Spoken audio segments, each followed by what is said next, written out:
Betul, ada satu strategi yang mungkin cocok dalam situasi pasar saham seperti ini yang dikuasai bandar dan seterusnya, IHSG kita naik, tapi ya sebenarnya bukan berarti saham-saham naik gitu ya, saham-saham pada stagnan. Bagaimana kalau kita cari dividen saja, karena kenyataannya dengan harga saham yang sangat rendah, kebanyakan perusahaan ya, maka kalau perusahaan itu bayar dividen gede, yieldnya itu bisa lumayan loh, bisa 10%, bisa 15% per tahun ya. Jauh lebih tinggi daripada deposito, bahkan lebih tinggi dibanding surat berharga negara SBN. Salah satunya tentu saja ITMG ya. Nah, betul yang Pak Putu bilang, ITMG itu sekarang udah murah banget ya. Dia itu ya labanya kinerjanya lagi turun, betul karena harga batu baranya juga turun ya. Tapi kalau secara valuasi PBV-nya udah 0, seperti sekarang ya ITMG nih, kita lihat. Nah, ya dia udah apa namanya dari bulan Maret sampai sekarang kagak naik betul, tapi kagak turun lebih dalam juga gitu loh. Karena memang secara valuasi dia sudah murah nih, udah balik lagi ke level 2021 ya.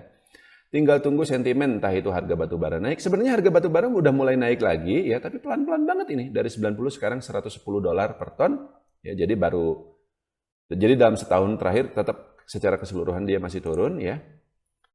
Jadi sahamnya kalaupun dia tidak naik, misalnya karena harga batu bara tidak naik juga, dan karena kinerjanya nanti di kuartal 2 kembali turun laba bersihnya, which is prediksinya memang demikian, ya, karena harga batu bara masih rendah, seperti itu. Tapi kita bisa memanfaatkan dividennya. Pak Putu, terakhir ITMG bayar dividen tahun lalu, itu berapa totalnya? Untuk tahun buku 2024. Baru kemarin Pak, 1.300-an kalau nggak salah. Itu apa namanya totalnya atau dividen interimnya aja? Karena dia bayar dividen 2 kali setahun. Final. Nah, oke, itu yang final. Nah, interim November. nah, kalau interimnya berapa? Kita harus jumlahkan itu.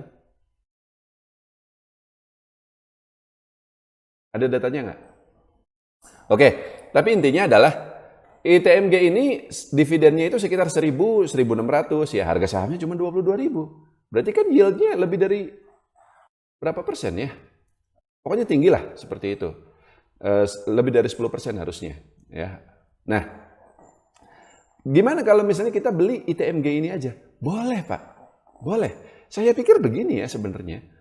Harga batu bara itu memang belum naik lagi, tapi sekarang minimal dia udah ketemu bottomnya di $90 per ton itu, dan dia sekarang pelan-pelan naik lagi, padahal tidak ada sentimen positif apapun, tidak ada berita penting apapun terkait komoditas ataupun batu bara ataupun energi. Dari kemarin kan kita baca-baca berita itu kalau nggak perang ya, tarif ya, perang Iran sama Israel dan seterusnya. Nggak ada yang berhubungan sama komoditas, tapi harga batu bara tetap naik sendiri. Artinya memang udah ketemu bottomnya gitu loh, seperti itu. Ya. Dan dari perusahaan-perusahaan batu bara yang ada di Bursa Efek saat ini, yang paling murah sekaligus yang paling royal dividen, sekaligus yang utangnya paling kecil, jadi secara fundamental ini sebenarnya bagus ya, ya kinerjanya turun cuman karena harga batu bara turun saja, itu adalah ITMG. Jadi Pak Putu kalau memang mau beli dari sekarang, boleh Pak Putu ya. Di harga sekarang juga nggak apa-apa. Lalu hold aja. Ingat, dia bayar dividen setahun 2 kali. Jadi kita nggak harus nunggu sampai bulan Mei tahun depan. Nanti di bulan November juga dia udah bayar dividen interim. Ya. Kalau di total dalam 1 tahun, yieldnya bisa lebih dari 10%. Cukup Pak Putu?